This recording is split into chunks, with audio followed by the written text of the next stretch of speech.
Hello and welcome back to Christian's Colloquy. My name is Christian and I'm so glad that you're joining me today.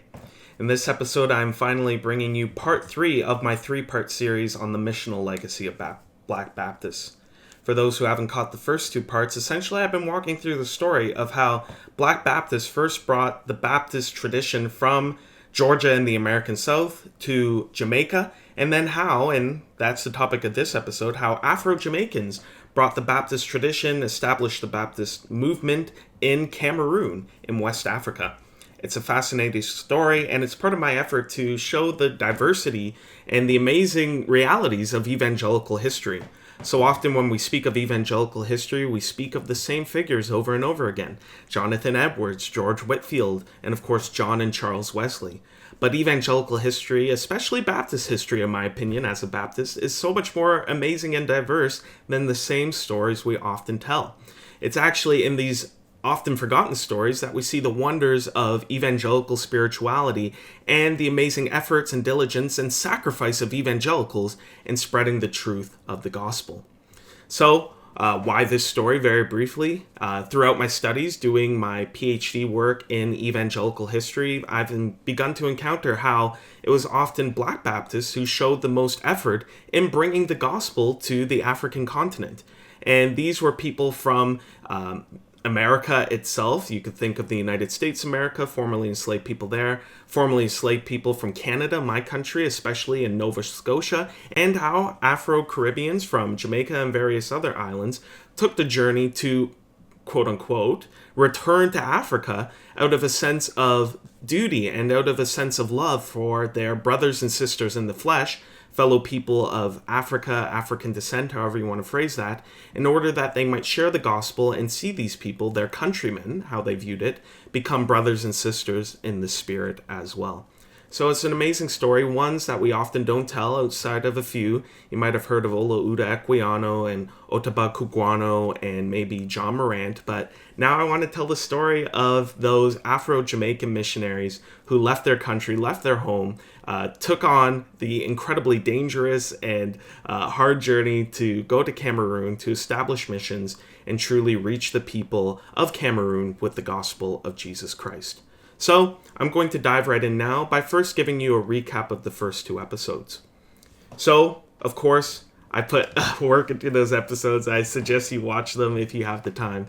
But to give you the highlights, in the first episode, I introduced George Lyle, who was a Black Baptist preacher in the American state of Georgia in, we could say, the late 18th century. So I believe his dates are 1750 to 1823. George Lyle is often associated with some debate with founding the first Black Baptist church in America. So George Lyle, incredible story. I highly suggest you watch that first episode or just in general get to learn about him. There's a lot of great materials on George Lyle.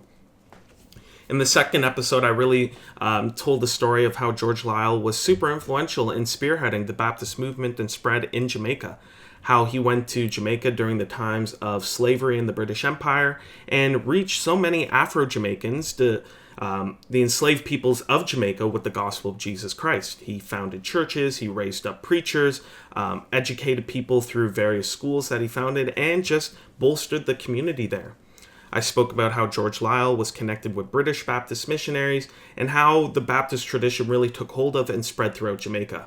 Of course, that's a fascinating history. There was what historians call the Baptist War in Jamaica, how Baptists were associated with a slave revolt. There was a bit of a divergence between Baptist churches associated with the British Baptist mission and Baptist churches that were more what they called native, and that was the story of Alexander Bedward and the Native Baptist Church, how they combined Baptist principles, theology, and doctrine with revivalism, which was a unique combination of evangelical revivalist understandings of spirituality along with African spirituality and enslaved religion. So you could think about the merging of Mayal, so perhaps that might be an understanding of spirituality connected with nature. So you could think holy water and ancestral veneration and various other magical practices or spiritual practices with Baptist tradition. So a very unique combination, but just spoke about the diversity of Baptist history, how there was a more orthodox evangelical stream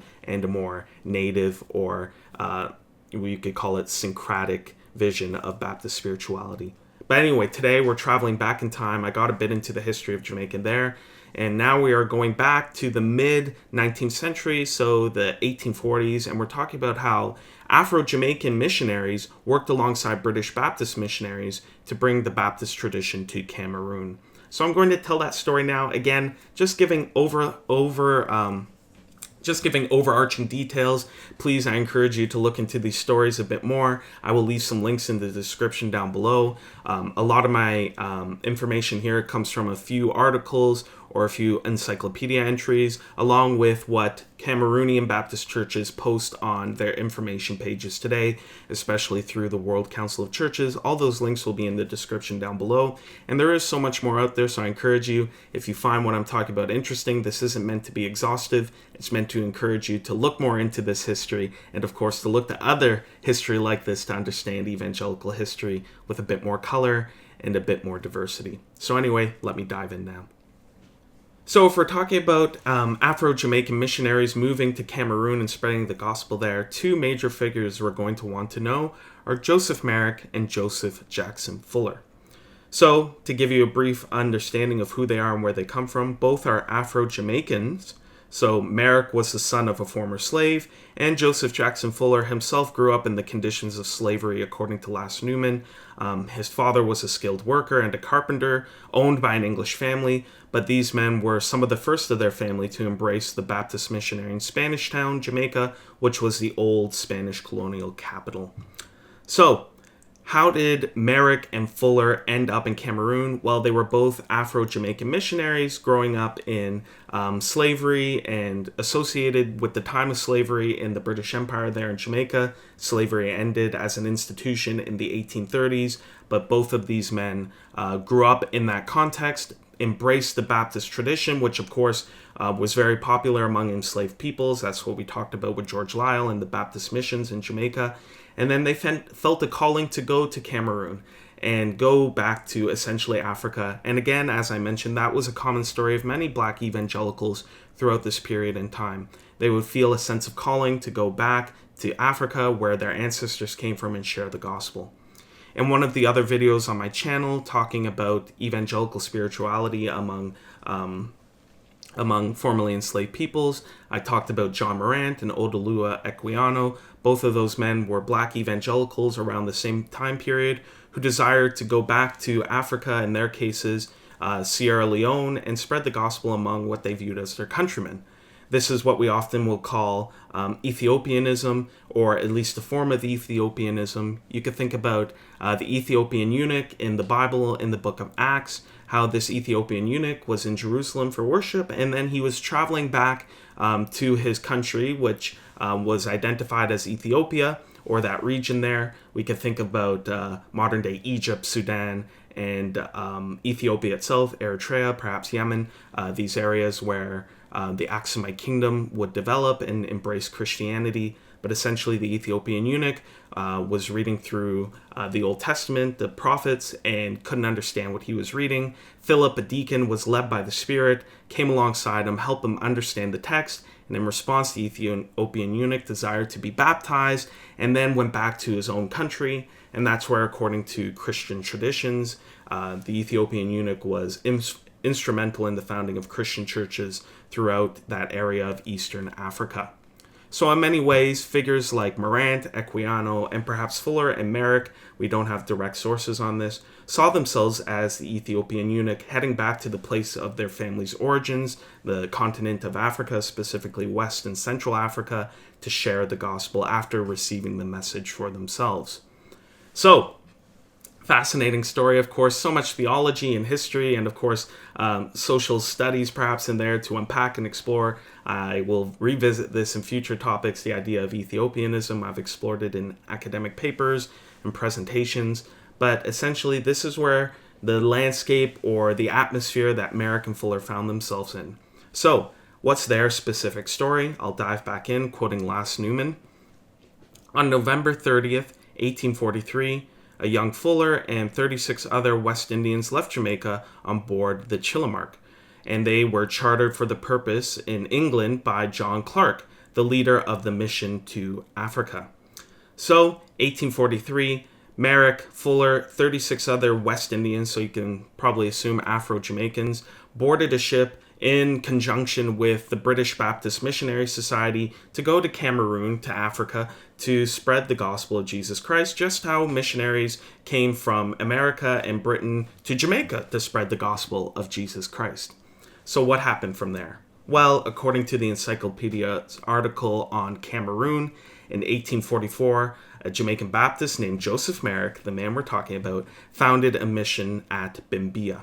So I want to apologize in advance. I am not familiar with many of these locations. If you are from Cameroon or know how to pronounce these names better and I'm mispronouncing them, I genuinely apologize. So, in Bimbia, Cameroon, this is where Merrick and Fuller and the missionaries would speak with King William of the Subu people, and they would found what became the Jubilee Mission. So I want to unpack that a little bit more. What did this mission look like? What were their objectives in the mid-1840s? Well, I'm going to quote another article.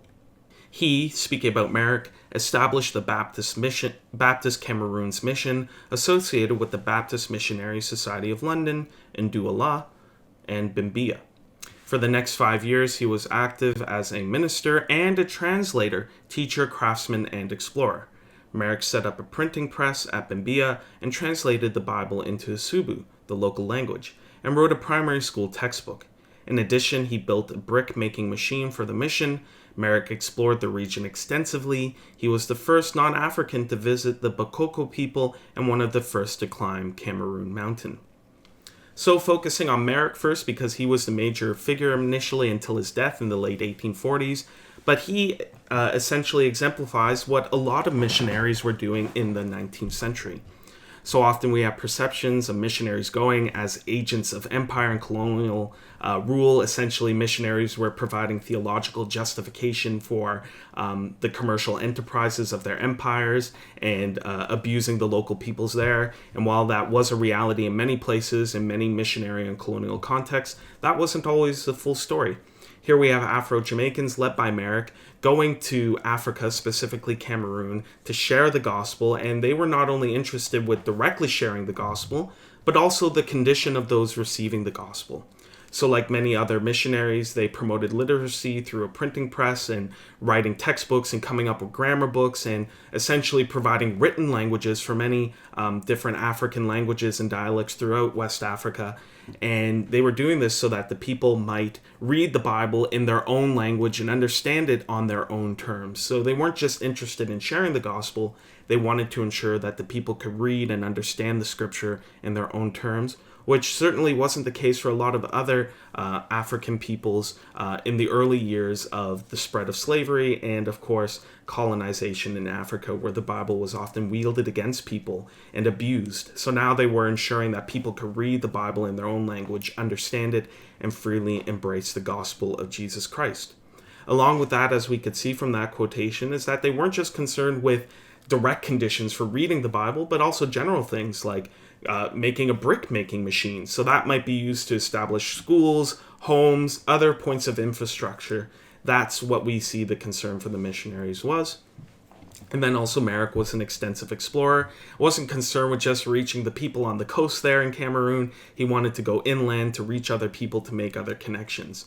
And while that might be associated with commercial enterprise, we could also view this in a more positive light. You can think of how trade was often beneficial for both peoples. While there were, of course, many abuses, we don't want to excuse or neglect that in terms of unfair trade and other breaking of contracts and things like that. But then we also want to recognize that reaching out to people is also an avenue for many missionaries who are on medical missions, where when you reach people, you can provide them with medicine, vaccines, and various other benefits that they might get from commercial trade and enterprise and connection with foreign groups.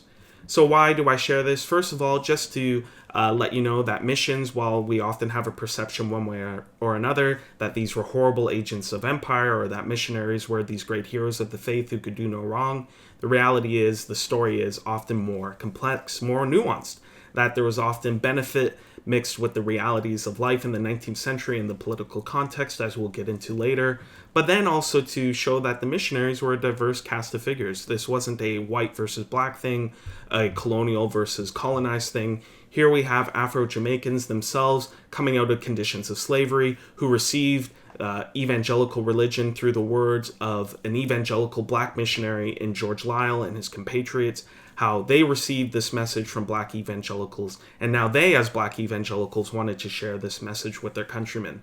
And while this might sound like everything is about race and everything is about color of skin, what this is meant to show is that Christianity wasn't a white man's religion. In this story, in this case, you have people in the midst of conditions of slavery freely embracing the Christian religion from people who were like them in the conditions of slavery. I believe that's a story that nuances our picture of evangelical history, evangelical spirituality, and of course Baptists who have a checkered history with slavery, especially in the American South, how they were at the forefront of reaching enslaved peoples with the gospel of Jesus Christ, and in the case of Jamaica and Cameroon, empowering them, working alongside local leaders, and supporting local infrastructure and health.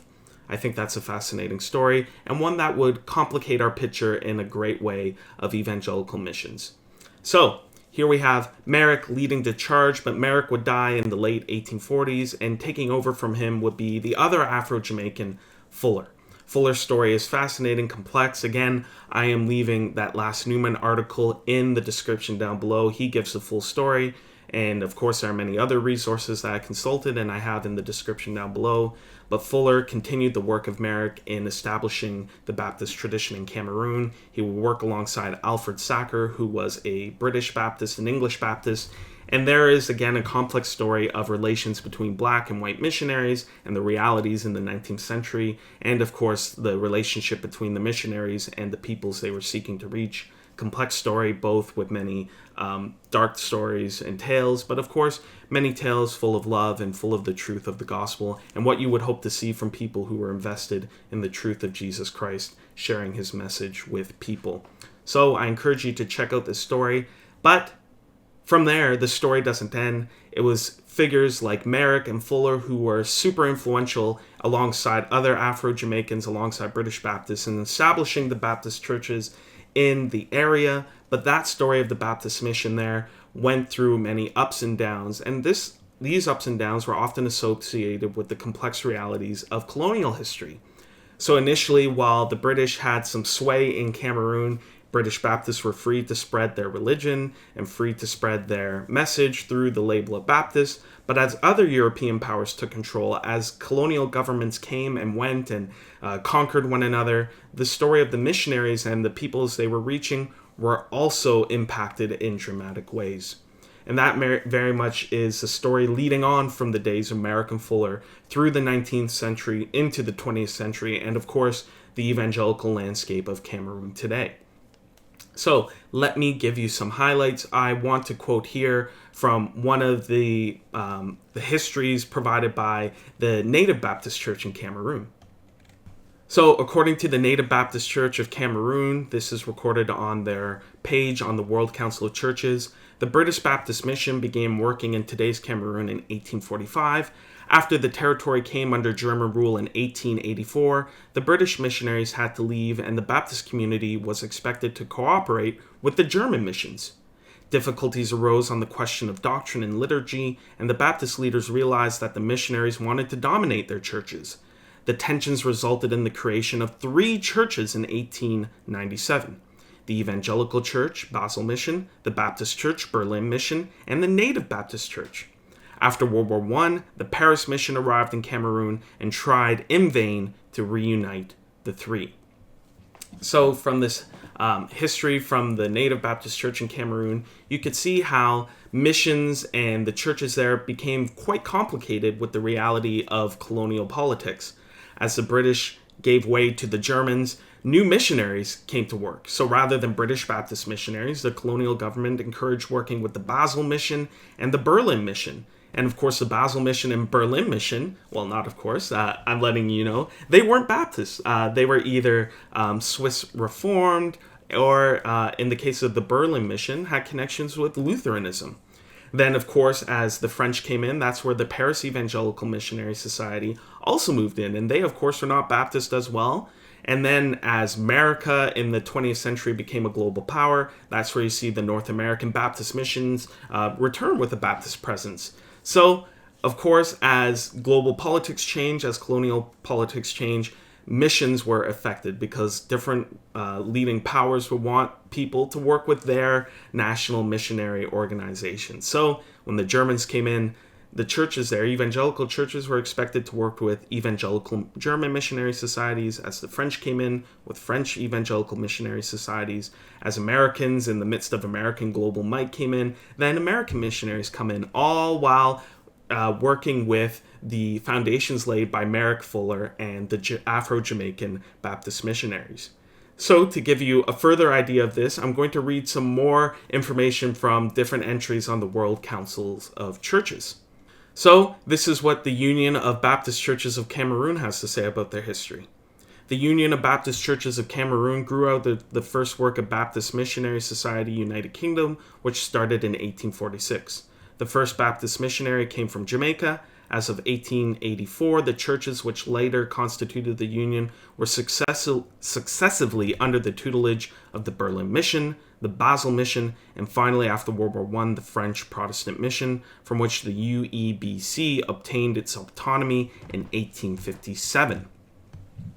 Similarly, the Cameroon Baptist Convention has a story, and then we can, of course, talk about beyond the Baptist world. The Evangelical Church of Cameroon, which is a Reformed church, has this to say about their history. The gospel was first brought to what is now Cameroon by African American missionaries from Jamaica. They joined the work of the Baptist Missionary Society, London, in the area which began in 1845. After in 1884, when the territory came under German rule, the Basel Mission took over. Following the defeat of Germany in the First World War, Cameroon was divided into two mandated territories of the League of Nations. And one part of the country was placed under a French mandate. The Paris Mission Society replaced the Basel Mission. Its work gave birth to the Evangelical Church of Cameroon, which was officially established in 1951 and became autonomous in 1957. Likewise, the Presbyterian Church in Cameroon also owes its origins to the Afro-Jamaican Baptist missions. So, anyway, I hope that gives some context. If you were to go to Cameroon today, you would be like, oh, wow, all these different Baptist and evangelical churches. There are upwards of 3 Baptist denominations active in Cameroon. There are upwards of 3 Reformed Presbyterian denominations in Cameroon. Why is there so much division? Why are there so many of them? Simple answer is that's the reality of how colonial politics impact the missions.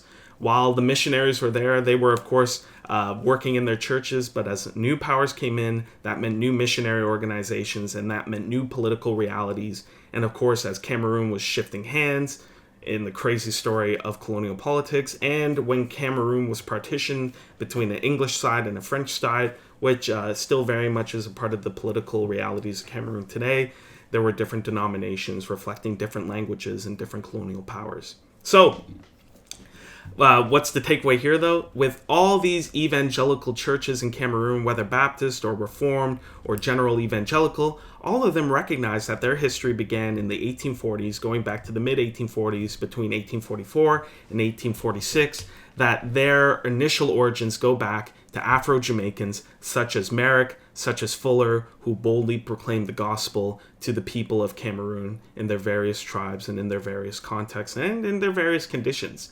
And their legacy is still recognized today.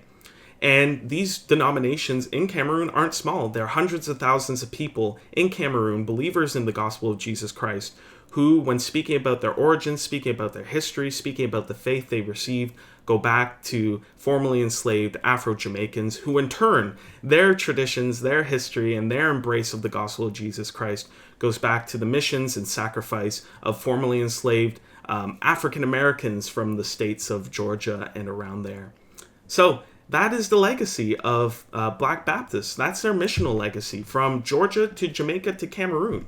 How we can look at a man like George Lyle, who took on a great work in founding the first Black Baptist church in Georgia, how his work eventually led to hundreds of thousands of people in Cameroon believing in the gospel of Jesus Christ and embracing an evangelical spirituality expressed through local Baptist churches, which are thriving today.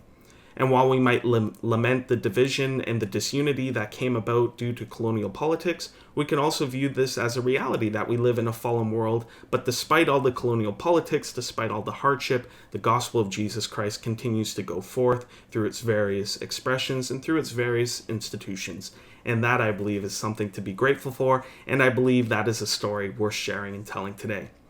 And the reality is, that's a story I think we need to know more of. So often when we think of evangelical missions, specifically Baptist missions, we think of stereotypical white missionaries going and telling black Africans what to do.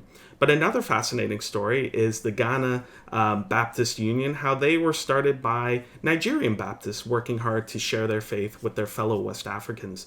And that's a story I think we need to know, a story of unity, a story of love, and a story of gospel, empowered by the work of the Holy Spirit, working through individuals called to mission and obeying the Great Commission. So that has been a great story to share. I hope you found it interesting. I hope you check out some of the links down below. If you have any questions or comments or any further reading you recommend to me, I'm always happy to receive that. But again, this has been a 50-foot story. There are so many details that I couldn't go into, and so many details I still need to learn. So as always, more to come on this channel. In my next episode, I will be sharing about my time in Ireland as a part of my research trip. I hope you'll check that out. And I have some interviews lined up for the near future, which I hope you will also keep an eye out for.